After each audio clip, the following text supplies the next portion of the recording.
Você já parou para pensar de onde vêm seus pensamentos mais cruéis? Aqueles que te pegam desprevenido no silêncio da noite e sussurram coisas como: você é um peso, você é fraco, ninguém vai te amar do jeito que você é. Eles soam como verdades absolutas. São repetidos tantas vezes que você já nem os questiona. Mas e se eu te dissesse que essas ideias nunca foram suas? Que essas frases são resíduos de experiências que te machucaram e não reflexos de quem você realmente é? A verdade é essa. O que você diz para si mesmo, muitas vezes, é apenas o eco do trauma. Durante a infância, somos vulneráveis. Absorvemos o mundo ao nosso redor sem filtros. Tudo o que ouvimos, sentimos ou não recebemos, tudo isso vira base para a nossa identidade emocional. Quando você cresce em um ambiente onde o amor é condicional, onde o silêncio é mais presente que o afeto, onde erros são punidos com desprezo, o seu cérebro começa a registrar esses eventos não como falhas do mundo, mas como falhas suas. A primeira frase que costuma surgir nesses ambientes é: eu sou um problema. Não tenho um problema. Eu sou o problema. É uma diferença brutal. Se você tivesse um problema, poderia resolvê-lo. Mas quando você acredita que é o problema, qualquer tentativa de mudança parece inútil. Esse pensamento se forma ainda criança, quando você percebe que sua presença incomoda, que seus sentimentos são ignorados, que sua dor não é validada. Então, sua mente infantil, tentando encontrar uma explicação lógica, conclui: sou eu, o erro sou eu. E com isso vem a culpa. Você começa a carregar nos ombros o peso de ter estragado tudo, de ser difícil de amar, de ser muito intenso, ou muito sensível, ou muito chato. Essa frase te molda. Você passa a se policiar, a se calar, a sumir. E mesmo adulto, continua tentando provar ao mundo que é normal, que é digno, que pode ser aceito. Mas a ferida está lá, sangrando em silêncio. A segunda frase nasce da tentativa de evitar essa dor. Preciso agradar para ser amado. Se ser você mesmo causava rejeição, então agradar virou mecanismo de sobrevivência. Você aprendeu que, para receber um mínimo de afeto, precisava fazer tudo certo. Ser o filho ideal, o amigo disponível, o parceiro compreensivo. Nunca reclamar, nunca demonstrar raiva, nunca mostrar vulnerabilidade. E o que isso te trouxe? Uma vida onde você se anula constantemente, onde suas necessidades sempre ficam para depois, onde você diz sim, mesmo quando tudo dentro de você grita não. Tudo para manter as pessoas por perto, tudo para não ser abandonado. Porque o abandono, para quem já foi invisível na infância, é um gatilho brutal. Ele não dói só no presente, ele reativa todas as vezes que você foi deixado para trás, emocionalmente ou fisicamente. Essas duas frases, sou um problema e preciso agradar, são na verdade as primeiras amarras emocionais que o trauma instala. Elas definem como você se vê, como se comporta e como se relaciona. E o mais perigoso, elas parecem verdades absolutas, porque foram repetidas por tanto tempo, desde tão cedo, que se tornaram parte da sua narrativa interna. Mas você precisa saber, essa narrativa pode ser reescrita. Essas frases não são suas, elas foram plantadas. São defesas que sua mente construiu para sobreviver. São mecanismos de proteção. Você não escolheu pensar assim, foi condicionado a isso. E o primeiro passo para se libertar é justamente reconhecê-las. Entender que esse eu que se sente tão pequeno não é o seu verdadeiro eu, mas uma criação do trauma. Se você já se identificou até aqui, respire fundo. Você está começando um processo, um mergulho profundo. E embora a jornada seja intensa, ela te leva de volta para onde tudo sempre deveria ter começado, para você. Você pode até não perceber, mas tem frases que você diz no piloto automático. Frases que te impedem de seguir, que te convencem a parar antes de tentar. Frases que foram construídas a partir de rejeições passadas, de olhares que te diminuíram, de afetos que foram negados. A mais traiçoeira delas é esta: eu não mereço coisas boas. Essa frase não costuma vir com palavras claras. Ela se esconde em atitudes. Naquele momento em que você sabota um relacionamento promissor, ou quando você rejeita uma oportunidade boa demais, dizendo que não é para você. Naquela culpa que sente toda vez que algo dá certo, ou na necessidade de estragar tudo antes que algo ou alguém estrague por você.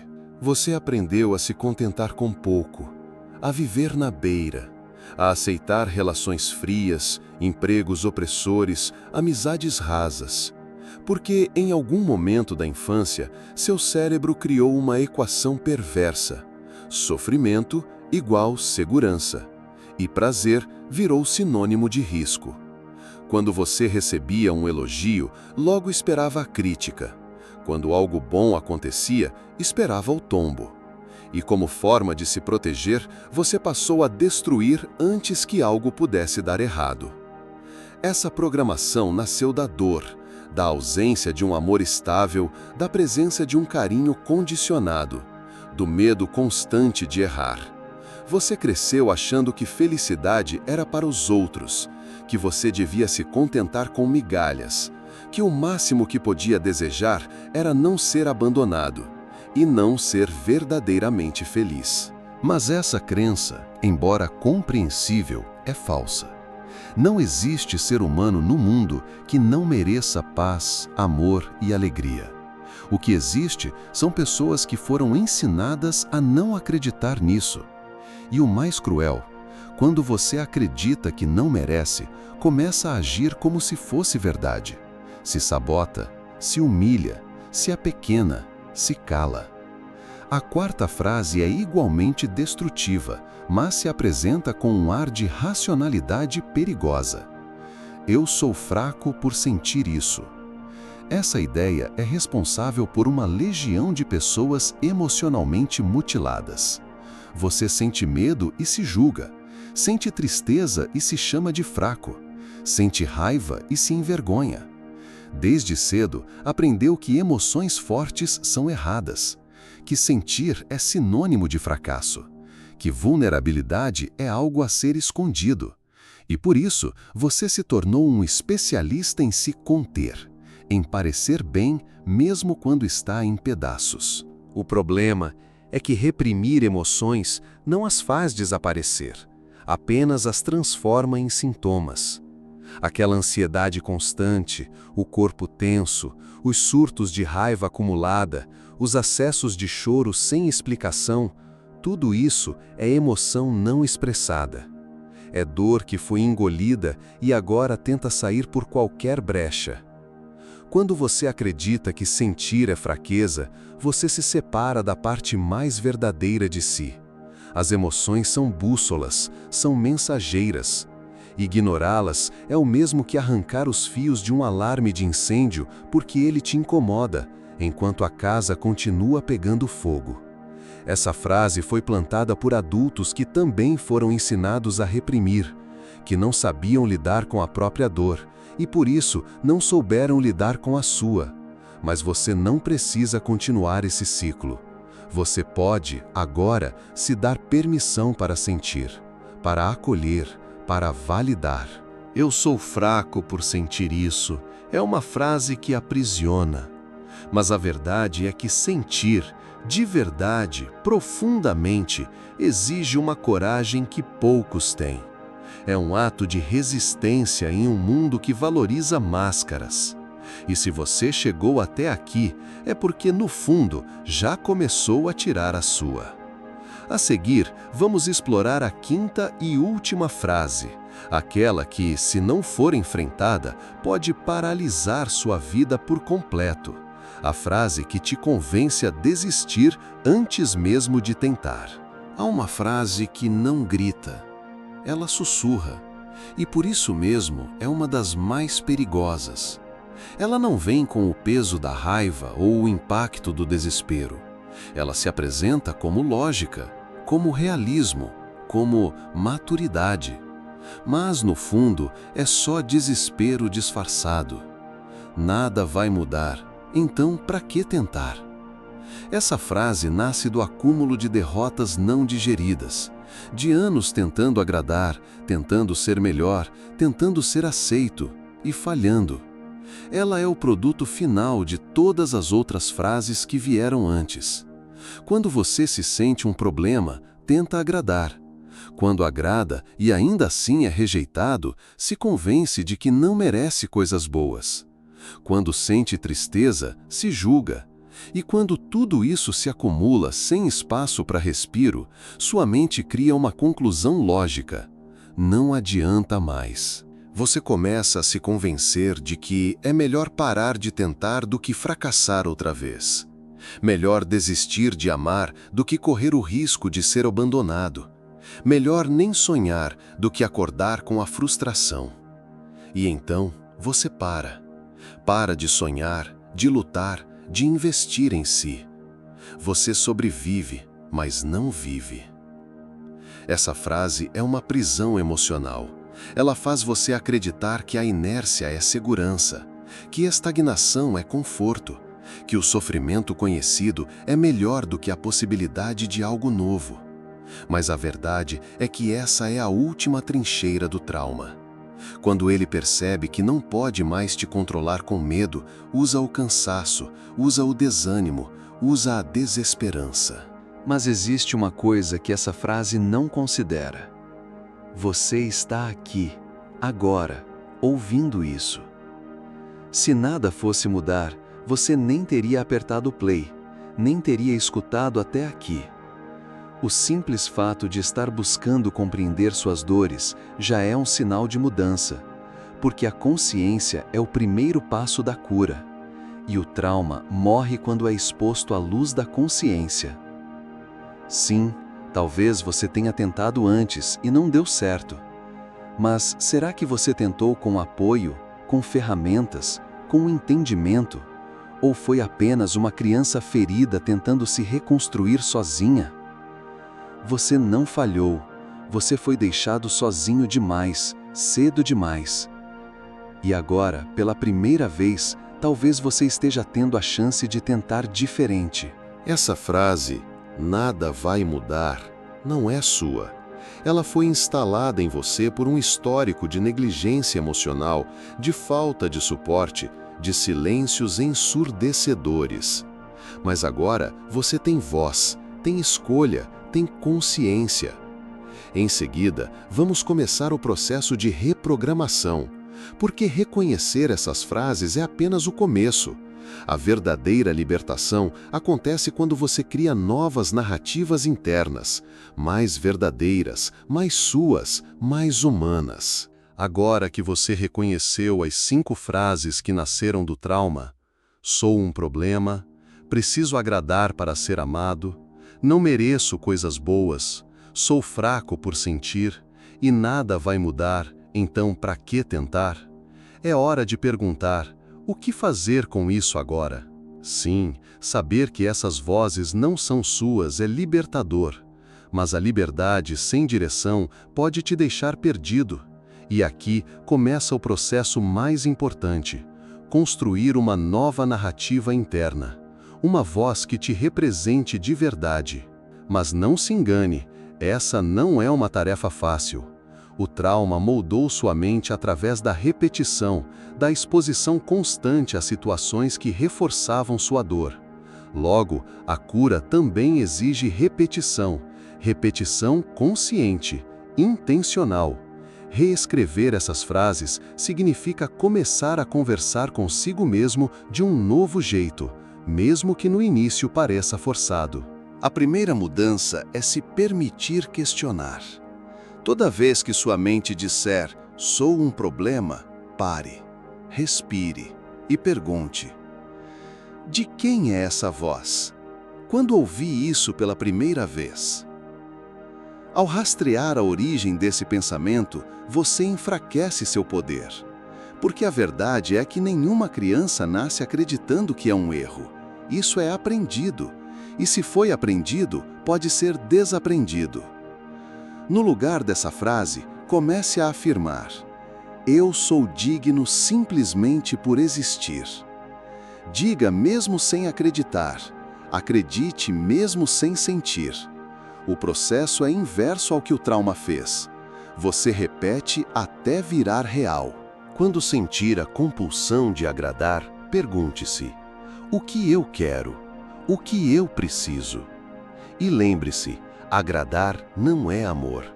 Se você precisa se esconder para ser aceito, o preço está alto demais.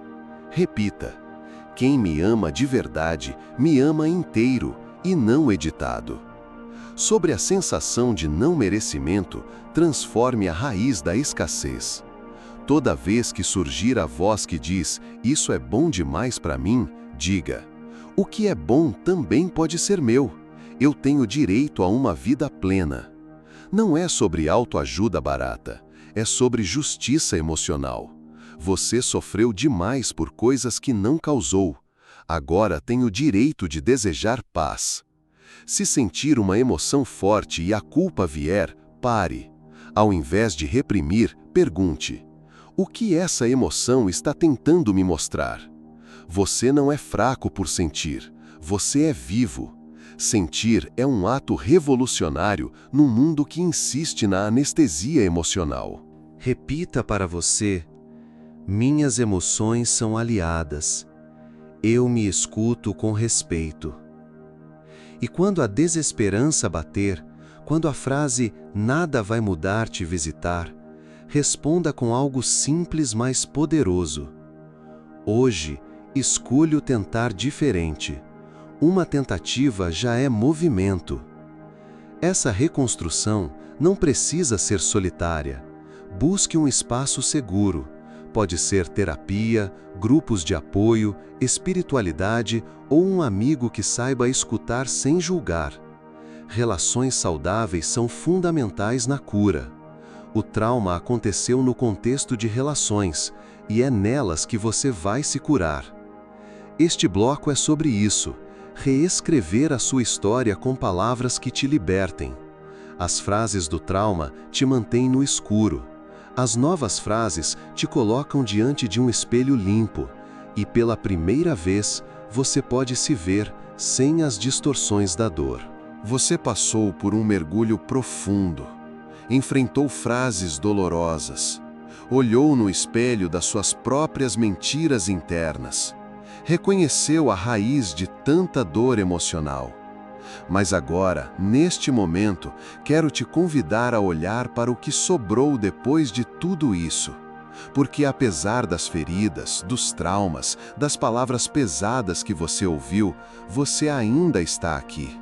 E isso, por si só, já diz muito. O trauma tentou te calar, te convencer de que era pequeno, fraco, insuficiente. Tentou te programar para o fracasso emocional. Mas dentro de você sempre houve uma parte intacta, uma parte que resistiu, que buscou ajuda, que questionou, que sobreviveu. Essa parte é a sua verdade. A moral desta história é simples, mas transformadora. Nem tudo que você pensa sobre si mesmo é verdade, principalmente o que dói. Essas frases negativas que você repete não nasceram da sua essência, são construções, são heranças emocionais distorcidas. E o mais libertador, você pode escolher quais vozes continuar escutando. Você pode começar hoje a mudar a forma como se trata. Não com frases mágicas ou positividade tóxica, mas com presença real, escuta honesta e compaixão verdadeira. Você pode dizer a si mesmo: eu mereço me acolher. Eu posso errar sem me destruir por isso. Eu não sou o que fizeram comigo. Eu sou a história que escolho escrever a partir de agora. Lembre-se, cura emocional não é apagar o passado.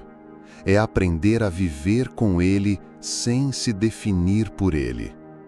É dar voz à sua dor, sim, mas também às suas potências. É entender que o trauma moldou sua visão, mas você tem o poder de abrir os olhos. Você não está sozinho nessa jornada. Cada pessoa que escuta este vídeo, que se identifica, que sente um nó na garganta, está com você nessa travessia. Somos uma geração reaprendendo a sentir, a falar, a existir de forma mais verdadeira. E é por isso que este canal existe, para trazer luz aos lugares escuros, para colocar palavras onde antes havia apenas silêncio, para lembrar que você é muito mais do que o que te machucou. Obrigado por assistir esse vídeo. Pedimos que se inscreva em nosso canal e curta esse vídeo. Ative também o sininho das notificações para ser avisado sobre nossas postagens. Até o próximo vídeo.